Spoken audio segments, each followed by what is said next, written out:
Terima kasih Datuk Yang di-Pertua. Agenda Pembangunan Agama Islam Pulau Pinang 2030, APAI 2030 telah digariskan sebagai pelengkap kepada visi Malaysia Madani dan Penang 2030 dengan 5 teras, 14 strategi dan 70 pelan tindakan. Agenda ini dinamakan semula sebagai kesinambungan kepada gagasan Khairat Ummah. APAI 2030 memberi fokus kepada pemerkasaan syiar Islam, pengukuhan tata kelola institusi agama serta pemeliharaan maqasid syariah dalam membentuk masyarakat yang sejahtera, progresif dan berdaya tahan.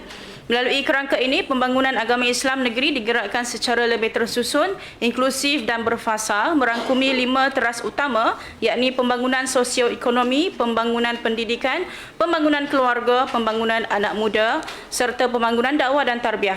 Datuk Yang di-Pertua, pendidikan merupakan tunjang utama dalam membina masyarakat berilmu, berakhlak dan berdaya saing. Kadar keciciran pelajar di Pulau Pinang kekal terkawal dengan kehadiran ke sekolah mencecah 92%.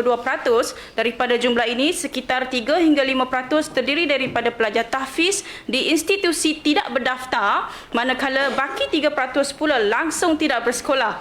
Jika pelajar tahfiz tidak berdaftar dikecualikan, kadar keciciran sebenar hanyalah sekitar 3%. Pulau Pinang komited untuk mencapai sifar keciciran pelajar menjelang tahun 2030, meskipun cabaran besar perlu dihadapi. Berkenaan isu buli yang ditimbulkan oleh Pulau Tikus, untuk makluman, sekolah adalah smart partnership dengan izin dengan pihak polis. Pihak PIBG juga telah banyak menganjurkan program-program berkaitan sekolah selamat. Di peringkat negeri Pulau Pinang, kerajaan negeri bekerjasama dengan Women's Centre for Change WCC Penang aktif melaksanakan program cyberbully kepada murid di peringkat sekolah rendah dan menengah. Kita boleh menjemput NGO seperti WCC ini untuk menjalankan program mereka. Contohnya, program yang telah dilaksanakan seperti sentuhan okey tak okey, cyber safety dengan izin khusus untuk remaja. Datuk Yang di-Pertua, kerajaan negeri melalui Majlis Agama Islam Negeri Pulau Pinang terus komited dalam mengangkat martabat para guru kafar dengan meningkatkan elang guru kafar daripada RM1,300 kepada RM1,500. Elang guru besar kafar daripada RM1,350 kepada RM1,600 serta memperkenalkan insentif khas bersalin RM1,100 bagi guru wanita kafar. Tak cukup, Abi, tak cukup. Datuk Yang di-Pertua, bagi menjawab persoalan yang ditimbulkan oleh Puan Sungai Bakak berkenaan elang guru kafar, imam dan siap. Untuk perhatian Puan Sungai Bakak, gaji tetap dan elang sepatutnya tidak boleh disamakan. Elang yang diberi kepada guru kafar, imam dan siap adalah sebagai sagu hati, bukan gaji.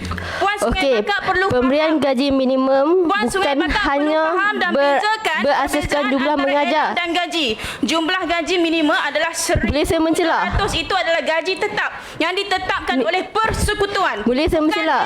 Dan untuk pengetahuan ahli Boleh saya mencela? Pulau Pinang adalah negeri yang paling tinggi dalam pemberian elang guru kafar.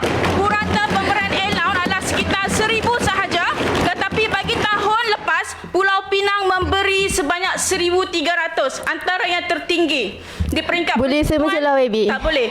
Celah lah, bagi celah. Bagilah penjelasan. Berkuat kuasa Saya perlu penjelasan. 1 Ogos 2025. Jadi semua guru kafar, guru kelas Al-Quran dan Fardu Ain di Pulau Pinang akan menerima kenaikan allowance sebanyak RM200 bermula Julai 2025. Datuk Yang di-Pertua, saya singkatkan.